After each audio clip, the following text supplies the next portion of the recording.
Hello friends, welcome to bankers study. This is Piyush. तो आज के सेशन में आपके लिए लेकर आए हैं एक डीआई है। देखने में पाई चार्ट डीआई लगती है, लेकिन एक्चुअल में क्या है वो आपको सेशन में पता लग जाएगा। इसीलिए आज के थंबनेल का नाम भी है पाई चार्ट डीआई है या कन्फ्यूजिंग डीआई। एक्चुअल में कन्फ्यूज़न नहीं है, क्योंकि अगर मैं आपको कराऊंगा तो आपको बहुत ही ईजी लगने वाली है। और सेशन शुरू करने से पहले बस एक चीज़ कि जो लोग भी चैनल पर नए हैं वो लोग चैनल को सब्सक्राइब कर लीजिए, और वीडियो अगर पसंद आए तो उसको लाइक कीजिए और शेयर कीजिए। और आपको यहाँ डेली बेसिस पर प्रैक्टिस सेशंस आपको मिलते रहते हैं, तो आपकी प्रैक्टिस को बूस्ट करने के लिए आप इस चैनल को फॉलो कर सकते हैं। चलिए हम लोग इस डीआई को शुरू कर लेते हैं कि इस डीआई में आखिर क्या क्या दिया हुआ है। तो आपके सामने देखिए, पहली नज़र में अगर आप इसको देखेंगे तो आपको भी ये एक पाई चार्ट जैसा ही कुछ लगने वाला है कि पाई चार्ट पर पूरी बेस्ड डीआई है, लेकिन ये बहुत ही सिंपल डीआई होने वाली है। एक्चुअल में ये केवल एवरेज पर बेस्ड है और पूरी डीआई यहाँ से सिंपली ख़त्म कर लेंगे। तो देखिए इस डीआई में क्या दिया हुआ है। आपसे कहा जा रहा है the following chart shows marks of 4 students. जो आपका चार्ट है वो 4 स्टूडेंट्स के मार्क्स को शो कर रहा है। स्टूडेंट का जो नाम है फ्रेंड्स वो है ए, बी, सी और D in 2 exams namely maths and science of 100 marks each. तो सिंपल सा है कि इस ये वाला जो आपका जो चार्ट है, दिस वन, ये जो चार्ट है वो 4 स्टूडेंट हैं ए, बी, सी, डी, उनके मार्क्स को शो कर रहा है। और ये जो मार्क्स हैं उनके वो 2 सब्जेक्ट के मार्क्स हैं। वो जो सब्जेक्ट हैं वो है मैथ और साइंस, और दोनों ही सब्जेक्ट के जो मैक्सिमम मार्क्स हैं वो 100 मार्क्स के एग्ज़ाम हैं। और मतलब कुल मिलाकर 200 में से उनके जितने नंबर आए हैं वो इस में आपको दिया गया है। Marks of D in the 2 papers are shown in separate pie chart. और जो ये वाला जो आपका जो ग्राफ है वो डी के मार्क्स दिखाता है मैथ्स में और साइंस में। आगे क्वेश्चंस में ज़रूरत पड़ेगी तो हम इसे यूज़ करेंगे। अब आपसे एक चीज़ कही गई है the average marks of the 4 students were 157.5, कि जो चारों स्टूडेंट के जो एवरेज मार्क्स हैं वो 157.5 हैं। तो बस अब यहीं से पूरी डीआई आपकी बनना शुरू हो जाएगी। तो चलिए हम लोग इससे डीआई को शुरू कर लेते हैं। आपके सामने चारों जो स्टूडेंट्स हैं उनके टोटल मार्क्स आप यहाँ से निकाल सकते हैं, क्योंकि आपको जो मार्क्स एवरेज मार्क्स 4 लोगों के दिए हुए हैं वो आपको कितने दिए हुए हैं 157.5। तो इसमें अगर मैं 4 का मल्टीप्लाई अगर कर लूँ तो मुझे ए, बी, सी, डी के सभी टोटल मार्क्स मुझे मिल जाएंगे यहाँ से। तो ए, बी, सी, डी के टोटल मार्क्स कितने हो जाएंगे, ए, बी, सी, डी के जो टोटल मार्क्स हैं वो मेरे हो जाएंगे, केवल आपको गुणा करना है 157। चलिए गुणा करते हैं। 4 पंजे 20 की 0 हासिल लगी 2, 4 सत्ते 28 और 2 30, 4 पंजे 20 और 3 23, 4 एकम 4 और 2 6, मतलब 630 नंबर टोटल चारों के मार्क्स हैं। और यहाँ पर देखिए अब आपको डी के टोटल मार्क्स कितने हैं। डी के टोटल मार्क्स है 140। तो यहाँ से मैं बी के मार्क्स बता सकता हूँ। तो 150, 180 ये आपका हो जाएगा 333, सॉरी 330 और 140। तो जब आप इसको जोड़ेंगे तो ये आपके 470 नंबर हो जाएंगे टोटल। तो बी के मार्क्स कितने हो जाएंगे यहाँ से, जो बी के मार्क्स निकल के आएंगे वो 630, और बी के मार्क्स 470 अगर आप घटाते हैं तो बी के मार्क्स मेरे निकल आएंगे 160।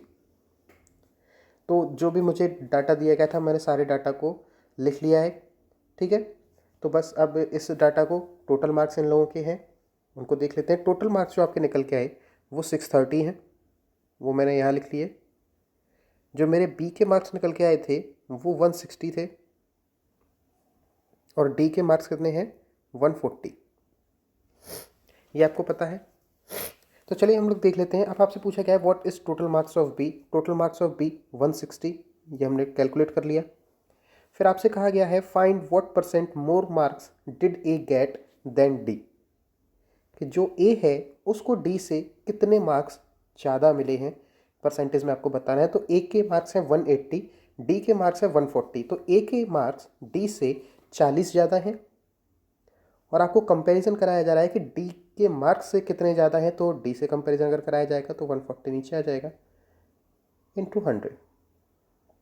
तो जब आप इसको कैलकुलेट करेंगे तो आपके सामने क्या आने वाला है, 200/7,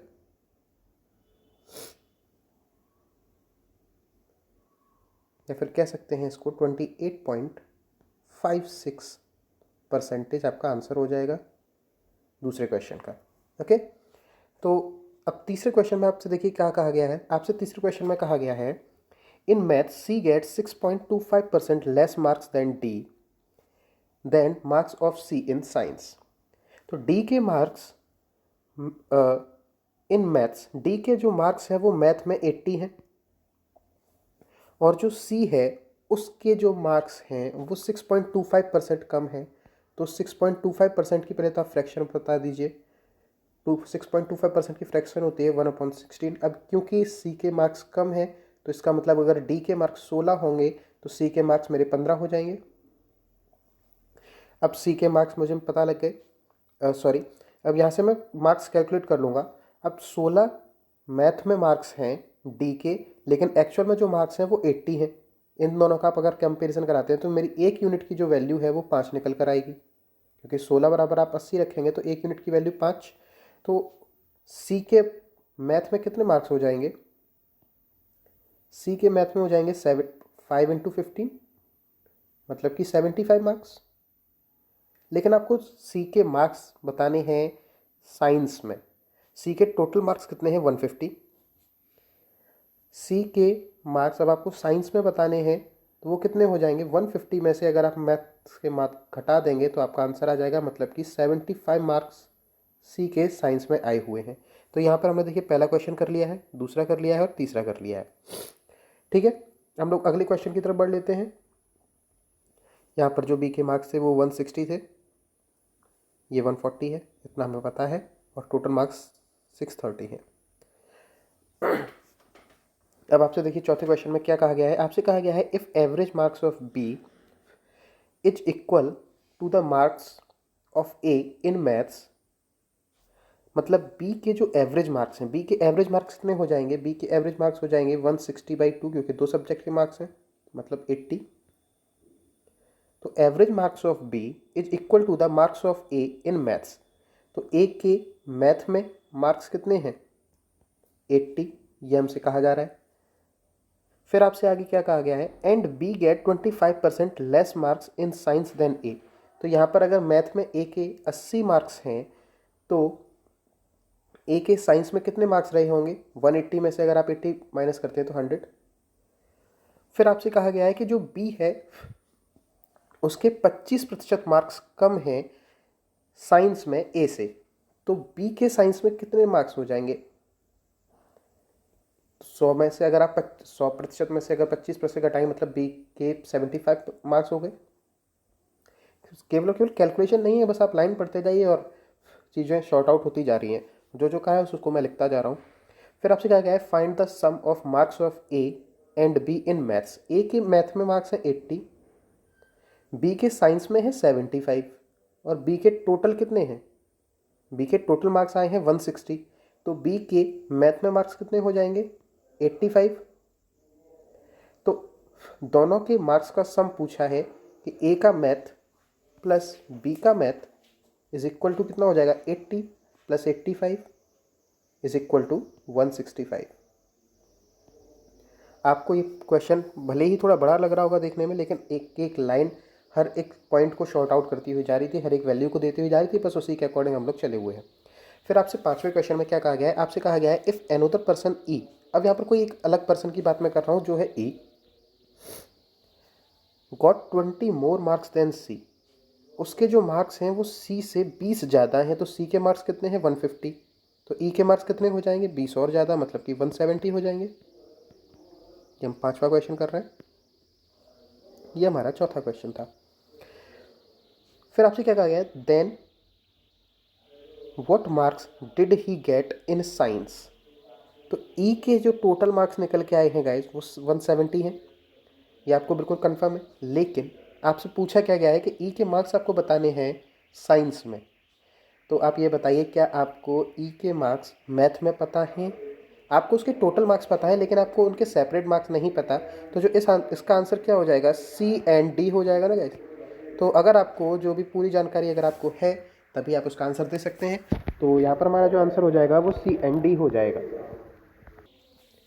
तो आपको एग्ज़ाम में इस तरह के क्वेश्चंस भी देखने के लिए मिल सकते हैं, जहाँ पर आपको पूरा डाटा दे रखा होगा और कुछ डाटा मिसिंग कर दिया जाए, तो आप वो डाटा निकाल लेंगे। और ये 5वां क्वेश्चन इंपॉर्टेंट की उसमें आ जाता है, क्योंकि कभी कभी ऐसा होता है कि हम लोग जल्दबाजी में इसमें टाइम बर्बाद कर देते हैं, क्योंकि आपको पता लग गया कि अब आंसर नहीं निकल सकता, लेकिन फिर भी हम लोग उसको क्रॉस चेक करना देखने शुरू कर देते हैं, कहीं ऐसा तो नहीं हमने कुछ मिस कर दिया हो। तो चीज़ों को धीरे, जितना भी आपको क्वेश्चन में लिखा हो आप एक बार उसे नोट डाउन कर लीजिए, तो आपको सारी चीज़ें मिसिंग होना बंद हो जाएंगी, और जहाँ तक है बहुत ही ईजिली चीज़ें कैलकुलेट और सॉल्व होना शुरू हो जाती हैं। तो होप आपको ये वाली DI बिल्कुल ही अच्छे से समझ में आ गई होगी। अगर आपको हमारी मेहनत पसंद आ रही है तो वीडियो को लाइक कीजिए, शेयर कीजिए और चैनल को सब्सक्राइब करिए गाइस, क्योंकि हमें आपके साथ की बहुत ज़्यादा ज़रूरत है। आपका एक सब्सक्राइब हमें बहुत ज़्यादा मोटिवेट करता है, और आपका लाइक भी हमें सबसे ज़्यादा मोटिवेट करता है। आज हमारा जो टारगेट रहने वाला है वो +20 लाइक्स का है। अगर आपको ये DI अच्छी लगी है और आपको एक्सप्लेनेशन उसका अगर पसंद आया है तो आप इसको लाइक कीजिए, और चैनल को सब्सक्राइब तो करना ही है। मिलेंगे हम लोग अगले सेशन में एक और अच्छे सेशन के साथ, जहाँ पर इस चैनल पर आपको डेली प्रैक्टिस सेशन मिलते रहते हैं, तो आप इसको ज़रूर फॉलो कीजिए। Good bye.